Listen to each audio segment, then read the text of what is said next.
শেখ হাসিনা যেভাবে এখনও মাননীয় প্রধানমন্ত্রী, ইশরাক হোসেনও তেমনিভাবে মাননীয় মেয়র। আপনারা জানেন যে 5ই আগস্টের পতনের পরে শেখ হাসিনাকে কেউ কেউ বিনা আইনে আইন কানুনকে তোয়াক্কা না করে বাংলাদেশ থেকে পালিয়ে যাওয়ার পরেও এই পলাতক নেত্রীকেই মাননীয় প্রধানমন্ত্রী বলে সম্বোধন করছেন। শুধু কেউ কেউ করছেন না, স্বয়ং শেখ হাসিনাই কোনো দেশের কাছে চিঠি লিখলে, কারো শোক দিবস জানাতে গেলে কিংবা কোনো বিবৃতি দিতে গেলে সেখানে উল্লেখ করেন এখনও তিনি বাংলাদেশের মাননীয় প্রধানমন্ত্রী। এমনকি তিনি লাইভে আসেন তার পেজে, তার বিভিন্ন পোস্টে, সেখানে তার গবেটগুলো উল্লেখ করে তাকে মাননীয় প্রধানমন্ত্রী হিসাবে। অথচ বাংলাদেশের প্রধানমন্ত্রী একই সময়ে কতজন থাকে জাতির কাছে প্রশ্ন রেখে গেলাম। শেখ হাসিনা বাংলাদেশ থেকে পালিয়ে যাওয়ার পরে এখনও কিভাবে প্রধানমন্ত্রী থাকে এবং তিনি এখন পর্যন্ত যদি প্রধানমন্ত্রীই থাকেন তাহলে মাননীয় প্রধানমন্ত্রী কেন বাংলাদেশে নেই, সে প্রশ্ন আপনাদের কাছে রেখে গেলাম।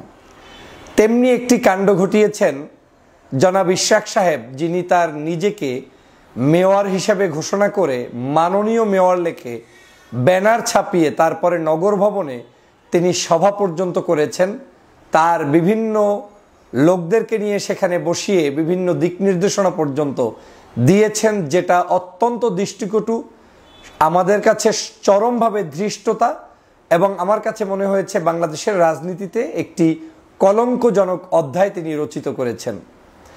আমি এই মেয়র ইশরাক সাহেবের পক্ষে ভিডিও করে বক্তব্য দিয়ে, এমনকি তার যখন যমুনার সামনে তিনি আন্দোলন করেছেন সেটাকেও কিঞ্চিত সমর্থন জানিয়ে আমি তার মেয়রটাকে পক্ষেই রায় দিয়েছিলাম। কেন দিয়েছিলাম? আমার কাছে মনে হয়েছে চট্টগ্রামের সিটি কর্পোরেশনের মেয়র ডাক্তার শাহাদাত সাহেবকে যেই আইনের ভিত্তিতে দেওয়া হয়েছে, এই একই আইনে ঢাকা সিটি কর্পোরেশনের মেয়র সাদেক হোসেন সাহেবের সন্তান ইশরাক সাহেবকেও দেওয়া উচিত। এবং পাশাপাশি শুধু তাদেরকেই না, চরমনায়ের পীর সাহেবের ভাই এবং ইসলামী আন্দোলন বাংলাদেশের সিনিয়র নায়েবে আমির, বরিশাল সিটি কর্পোরেশনের মেয়র প্রার্থী জনাব মুফতি ফয়জুল করিম সাহেবকেও মেয়র হিসেবে দেওয়া উচিত ছিল। কেন বলেছিলাম সেই সময় দেওয়া উচিত ছিল? এর অন্যতম কারণ হচ্ছে সরকার একটি জায়গায় দিয়ে দিয়েছে এবং সেই একটি জায়গায় দেওয়ার কারণে বাকি দুটি জায়গায়ও তাদের প্রাপ্যতা রয়েছে। কিন্তু আমি তাদের প্রতি সেই সহানুভূতি জানিয়ে বক্তব্য দিয়েছি, বিবৃতি দিয়েছি, চরমনায়ের পীরের পক্ষে তখনও বলেছি, এখনও বলছি, যদি সরকার ইশরাককে মেয়র দেয় অবশ্যই চরমনায়ের পীরের ভাইকেও মেয়র দিতে হবে, সেখান থেকে আমি কিঞ্চিত সরছি না। কিন্তু আজ বলছি ইশরাক সাহেবের অতিরঞ্জিত বাড়াবাড়ির বিষয়টি নিয়ে, যেটা আমাকে চরমভাবে কষ্ট দিয়েছে এবং বিবেকের তাড়নায় আপনাদের সামনে কথা বলতে এসেছি। আপনার কাছে মেয়রটা অনেক বড় একটি পদ মনে হচ্ছে, তাই তো? একটি মেয়রের মায়া ছাড়তে পারলেন না। রাষ্ট্রের আইন কানুন তোয়াক্কা না করে আপনি নিজে নিজে মাননীয় মেয়র বলে নগর ভবনে আপনি সমাবেশ করলেন, সভা করলেন, সভা ডাকলেন এবং সেটা আবার আপনার শুভানুদ্দায়ীরা প্রচার করছেন। এটা চরম ধৃষ্টতা। এই সরকার আমাদেরই সরকার। এই সরকার আজকে না থাকলে, আজকে আপনি ঢাকা শহর তো দূরের কথা, কোথায় থাকতেন, আমি কোথায় থাকতাম, সেটা আজকে আমাদেরকে প্রশ্ন করা উচিত। 5ই আগস্টের কারণে আজকে সবাই স্বাধীনভাবে মত প্রকাশ করতে পারছি, মেয়র বনে যেতে পারছি, এমপি হওয়ার স্বপ্ন দেখছি, মন্ত্রী হওয়ার স্বপ্ন দেখছি, রাজনীতি করার স্বপ্ন দেখছি। এ কিছুই হতো না যদি 5ই আগস্টের সেই জুলাই বিপ্লবের যোদ্ধারা শহীদ হয়ে দেশকে আজকের এই জায়গায় নিয়ে আসতে না পারতেন। আপনি নিজেই নিজের পোস্টের নিচে যান, ইশরাক সাহেব, দেখে নিন আপনাকে মানুষ কি পরিমাণ এখন ভালোবাসা দিচ্ছে আর কি পরিমাণ ঘৃণা করছে আপনার এই আচরণের জন্য। নিশ্চয়ই আপনি একজন যুবনেতা, আপনি বাংলাদেশের মানুষের ভালোবাসার প্রাপ্ত একজন পজিটিভ ভালো মানসিকতার নেতা এবং সে কারণে আপনার প্রতি আমার রয়েছে ভিন্ন ধরনের একটি আবেগ, অনুভূতি এবং ভালোবাসা। এবং সেই ভালোবাসার কারণেই আমি মনে করেছি আপনার মেয়রটা প্রাপ্তি। কিন্তু যে আচরণটা করছেন এটা কোনোভাবেই কাম্য নয়। আপনার এই আচরণ শিখিয়ে দেয় বাংলাদেশের জনগণকে যে আপনি এইভাবে যদি আচরণ করেন তাহলে বাংলাদেশের প্রত্যেকটি জায়গায় জনগণ যার যার মতো এমপি ঘোষণা করে দিয়ে দিবে, মেয়র ঘোষণা করে দিয়ে দিবে, চেয়ারম্যান ঘোষণা করে দিয়ে দিবে। আর এটা কি সরকারকে মেনে তারপরে আবার সেটা কি মেনে তারপরে পথ চলতে হবে? এটা তো কোনো সভ্যতা হতে পারে না। চরম অসভ্যতার মধ্যে যদি কোনো কাজ থাকে তার মধ্যে এটা একটা। আপনি গতানুগতিক আন্দোলন করতে চাইলে আমার কোনো আপত্তি নেই, আপনি আপনার দাবি দেওয়া সরকারের কর্ণগহরে পৌঁছাতে চাইলে আমার কোনো আপত্তি নেই, কিন্তু সে দাবিটা হতে হবে ভিন্ন উপায়ে। আপনি এখন পর্যন্ত শপথের মাধ্যমে মেয়র হননি, এবং শপথ ছাড়া যদি কেউ এরকম বসে যায় তাহলে বাংলাদেশে 2018 সালের নির্বাচন অনৈতিক হয়েছে, 14তে অনৈতিক হয়েছে, আপনার 8 সাল থেকে শুরু করে 13, 14, 18, এই 24 যাই হয়েছে নির্বাচন সবই তো অনৈতিক হয়েছে। সবাই মিলে আমরা যার যার আসনে যারা ইলেকশন করেছি আমরা এমপি হয়ে বসে গেলেই তো হয়ে যায়। কাউকে না কাউকে আমাদের শ্রদ্ধা করতে হবে, কাউকে না কারো কাছে আমাদেরকে কি বলে শরণাপন্ন হতে হবে। আজকের মেয়র হিসেবে এই সরকারের যে কাজটি ভুল হয়েছে সেটা হয়েছে গেজেট প্রকাশের পরই কাউকেই মেয়র হিসেবে নিযুক্ত না করা উচিত ছিল, তাহলে এই সরকারের এই ধরনের প্রশ্নবিদ্ধ আলোচনাও হয়তো আসতো না। সরকারের উচিত ছিল এক গেজেটে সবাইকে যেভাবে নিষিদ্ধ করেছে আরেকটি আইনের মাধ্যমে, নির্বাচন কমিশনের মাধ্যমে এই নির্বাচন প্রক্রিয়াকে ত্বরান্বিত করে সমস্ত জায়গায় মেয়র ইলেকশনগুলো করে দেয়া, তাহলে আর আজকের এই ভেজালটা থাকতো না। হয়তো সরকার প্রথমটা করেছে আবেগে, অথবা তারা হয়তো বুঝতে পারে নাই এতটা জটিলতা হবে সেটা ভাবতেও পারে নাই। পরবর্তীগুলো হয়তো সরকার সিদ্ধান্ত নিয়ে এভাবেই হয়তো চিন্তা করছেন যে না আর কাউকে দিব না, তাতে যতই সমালোচনা হোক। কিন্তু আজকের এই সরকারকে আমাদের সহযোগিতাই করা উচিত ছিল। একটি মেয়রই আমাদের চূড়ান্ত লক্ষ্য নয়। আজ আপনি মেয়র হতে পারলেন, কিন্তু এই অবৈধ পথের আজকের যে আওয়ামী লীগ বিভিন্ন সময় ক্ষমতা দখল করেছে সেই আওয়ামী লীগের পথই যদি আপনাকে পথ চলতে হয় তাহলে সেটা জাতির জন্য, দেশের জন্য, মানবতার জন্য, আমাদের গণতন্ত্রের জন্য কখনোই শুভকর নয়।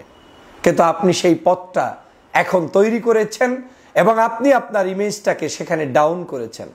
আপনি নিশ্চিত থাকেন আপনার এই কার্যক্রমকে বাংলাদেশের শতকরা 99% মানুষ অপছন্দ করে। শুধু 1% যারা গরুর ইজারাদার নিতে চায়, বাজারের ইজারাদার নিতে চায়, টেন্ডারবাজি করতে চায়, অসৎ উপায়ে ইনকাম করতে চায়, তারাই ইশাক সাহেব আপনার পাশে এখন তাল দিচ্ছে। আপনি খুঁজুন ওদের আইডিগুলো, ওদের আইডিতে দেখবেন না 5ই আগস্টের পূর্বে কোনো মজলুমের আর্তনাদ দেখবেন না, ওদের কোনো আন্দোলন সংগ্রামের ইতিহাস দেখবেন না। এরা তাল দিয়ে আপনাকে বোকা বানিয়ে এখন আপনাকেই ধ্বংসের দ্বার প্রান্তে নিয়ে যাচ্ছে। আমার কাছে সেটাই মনে হচ্ছে। ভাবছেন কেউ তো কিছু বলছে না, না কেউ কিছু বলবে না। এই কেউ কিছু বলবে না এই না বলার মধ্য দিয়েই যে প্রতিবাদ আসছে, এটাই আপনার পতন, এটাই আপনার জন্য অসৌজন্যতা, এটাই আপনার জন্য সবচাইতে খারাপ একটি দৃষ্টান্ত স্থাপিত হলো। আপনাকে ঘাড় ধরে নামিয়ে দেওয়ার প্রয়োজন নেই, বরং আপনাকে এখন সারা বাংলাদেশের মানুষ মনে করছে যে আপনি চরমভাবে এই পদের জন্য এত পরিমাণ আগ্রহ নিয়ে বসে আছেন যে আপনাকে পদ দিতেই হবে। এটার পক্ষে আমি নই। আমি অবশ্যই আপনার নৈতিক বিচারের পক্ষে। আমি আপনার মেয়র হিসেবে যেন আপনার এই রায় অনুযায়ী সরকার সুন্দর ব্যবস্থা করে দেয় সে পক্ষে, কিন্তু আপনি শপথ নেয়ার আগে মেয়র লিখে বসে বসে নিজে সমাবেশ করবেন সেটার পক্ষে আমি যেমন নই, দেশের কোনো মানুষই নয়। জনগণ এখন আর এই আন্দোলন প্রতিদিন পছন্দ করে না। জনগণ একটু স্বস্তি চায়, জনগণ একটু আরাম চায়, জনগণ একটু আনন্দ চায়, জনগণ একটু উৎসব চায়। কাছে কাছে ঘুরঘুর করা কিছু দালালরা আপনাকে নেতা বানিয়ে দিলেই নেতা হওয়া যাবে না, বরং বাংলার প্রত্যেকটি মণিকোটায় মানুষের হৃদয়ে স্থান অর্জন করার মধ্য দিয়েই নেতা হতে হবে আমাদেরকে। প্রিয় সহযোদ্ধা, প্রিয় ইশাক ভাই, নিশ্চয়ই আপনার কাছে আমার এই বক্তব্যগুলো খুব একটা ভালো লাগবে না, কারণ 5ই আগস্টের পরে সত্য কথাগুলো অনেকেরই ভালো লাগে না, এবং যাদের লাগে না তাদের ব্যাকগ্রাউন্ডগুলো কারোরই ওই অর্থে সেই 5ই আগস্টের পূর্বে জুলুমের খাতায় নাম ছিল না। আমরা সেই জুলুম অত্যাচার স্বীকার করে, এবং আপনিও জুলুম অত্যাচার স্বীকার করেই আন্দোলন করা একজন মানুষ। কিন্তু আপনার এই জায়গাটায় বুঝতে হবে আপনি কারো ফাঁদে পাড়া দিয়েছেন কিনা, আপনি কারো পিছন থেকে লাঠিমের গুটি হিসাবে লড়ছেন কিনা, এটা আপনাকে বুঝতে হবে। এই ঢাকার মেয়র আপনি নির্বাচিত হয়ে জনতার কাতারে জনতার মেয়র হন, আমার কোনো আপত্তি নেই, কিংবা অন্য যে কোনো ব্যক্তি নির্বাচিত হোক আমার কোনো আপত্তি নেই। কিন্তু আমার আপত্তি ওই জায়গায় অবৈধ পথে আপনি নিজেকে মেয়র দাবি করে চেয়ার পেতে বসে যাবেন, এটা কামনা নয়, এটা দেশবাসী চায় না। এটা চরম ধৃষ্টতায় স্থাপন করেছেন। যেমনি শেখ হাসিনা নিজেকে এখন প্রধানমন্ত্রী দাবি করে বিবৃতি দেয়, আপনিও আজকের নিজেকে মাননীয় মেয়র বলে বিবৃতি দিচ্ছেন। শেখ হাসিনার মধ্যে আর আপনার মধ্যে তাহলে পার্থক্যটা কোথায়? শেখ হাসিনার আমলের মধ্যে আর আপনার মধ্যে পার্থক্যটা কোথায়? শেখ হাসিনার অনুসারীদের মধ্যে আর আপনার অনুসারীদের মধ্যে পার্থক্যটা কোথায়? জনগণ আর পার্থক্য খুঁজে পাচ্ছে না। অতএব এই ধরনের ধৃষ্টতাপূর্ণ কাজ থেকে যদি নিজেকে গুটিয়ে না রাখেন, তাহলে যেমনিভাবে নিজেকে ক্ষতিগ্রস্ত করছেন, দলকে ক্ষতিগ্রস্ত করছেন, দেশকে এবং দেশের সিস্টেমকে ক্ষতিগ্রস্ত করছেন। আশা করি দেশবাসী সকল প্রকার অন্যায়, অবিচার, জুলুম, নির্যাতনের বিরুদ্ধে যেভাবে সোচ্চার থাকবে, পাশাপাশি দেশবাসী সকল প্রকার অন্যায় আচরণের বিরুদ্ধেও সোচ্চার থাকবে। রাজনীতিবিদদের ধৈর্যের পরিচয় দিতে হবে, আকাশ সমান হৃদয় নিয়ে পথ চলতে হবে। আগামীর পথ প্রশস্ত করতে হলে ক্ষুদ্র মানসিকতা পরিহার করে এগিয়ে যেতে হবে। এই সরকারের অনেক কিছু আমারও পছন্দ নেই, আর হতে হবে এমনটা কথাও না। গণতান্ত্রিক নিয়মে এটাই বাস্তবতা।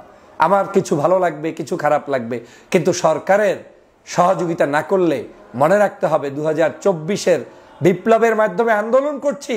2400 নয় 29 পর্যন্ত অপেক্ষা, আর 29 নয় 41 পর্যন্তই হয়তো অপেক্ষা করা লাগতো। আর এখন হয়তো আমাদেরকে গরুর হাটের সমাবেশের জন্য অপেক্ষা করা লাগতো, কিংবা পালিয়ে বেড়াতে হতো, আর জেল, জুলুম, অত্যাচার কিংবা আয়না ঘরে থাকতে হতো।